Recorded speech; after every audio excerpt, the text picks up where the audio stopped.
네, 안녕하세요. 미국 주식 멘탈 케어하기 멘탈이 전부다입니다. 최근 미국의 10년물 국채 금리가 오르면서 기술주와 성장주의 주가가 엄청나게 약세를 보이고 있습니다. 사실 아직도 미국의 국채금리 상승이 기술주나 성장주에 어떠한 영향을 주는지에 대해서 잘 이해가 되지 않으시는 분들이 계실 겁니다. 여기에 대해서는 제가 두 편에 걸쳐서 이미 영상을 올렸었는데요. 제가 지금 다시 보니까 꽤 어렵게 설명을 했더라고요. 그래서 이 내용을 보고는 잘 이해가 되지 않으실 분들도 많이 계시겠다 하는 생각이 들었습니다. 그래서 이번 시간에는 어려운 얘기는 최대한 빼고 가장 간단하고 쉽게 다시 한번 설명을 하는 시간을 가져보도록 하겠습니다. 조금 더 어려운 버전의 설명이 듣고 싶으신 분들은 오른쪽 위에 링크 띄워드릴 테니 링크 영상 가셔서 영상을 보시는 것도 좋겠습니다.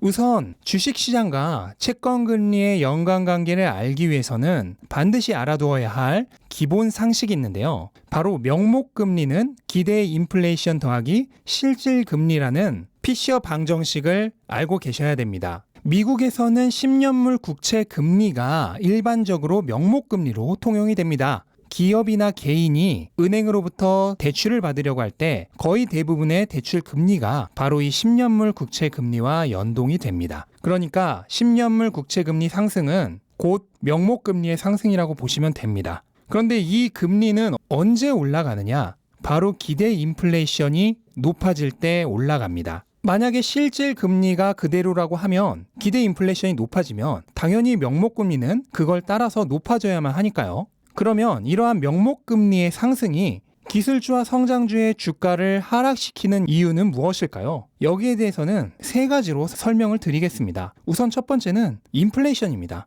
향후 인플레이션이 가속화될 것으로 기대가 된다면 당연히 미래에 기업이 벌어들일 돈에 대한 평가 가치도 하락을 합니다. 예를 들어서 A라는 회사가 5년 후에 1억을 벌 수 있을 것으로 기대가 되고 있었는데 물가가 많이 상승해버린다면 그 1억 원의 가치는 하락해버리겠죠. 즉 물가가 많이 상승하고 있는 상황에서는 똑같이 1억 원을 벌어서는 그 기업의 가치는 떨어진다고 할 수 있겠습니다. 훨씬 더 많은 돈을 벌게 돼야지만 가치를 유지할 수 있는 거죠. 그리고 두 번째는 안전자산인 채권 금리가 높아지고 있기 때문에 상대적으로 주식의 매력은 사라진다는 겁니다. 미국의 국채 채권 금리는 가장 안전한 자산 중 하나죠. 그런데 이런 안전한 자산의 금리가 계속 높아진다면 당연히 위험 자산인 주식의 수익률은 그 이상으로 높아져야 할 것입니다. 그런데 기업의 수익률이란 게 무슨 고무줄처럼 늘리고 싶다고 해서 늘릴 수 있는 건가요? 아니죠. 즉 높아지는 채권 금리에 맞춰서 주식의 수익률도 따라서 올라가야 하지만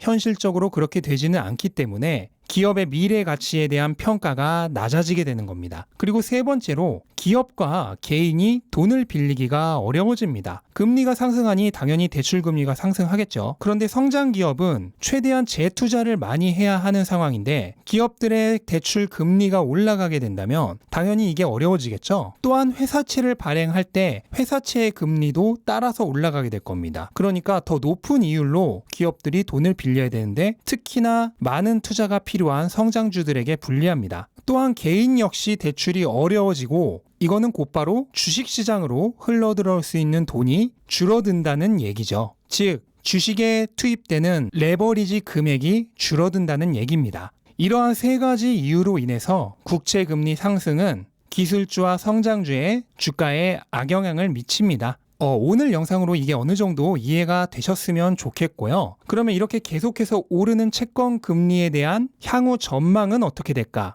여기에 대해서는 다음 영상에서 추가적으로 더 알아보도록 하겠습니다. 내 영상 도움이 되셨다면 구독과 좋아요 꼭 부탁드리고요. 오늘도 좋은 하루 되시기 바랍니다. 감사합니다.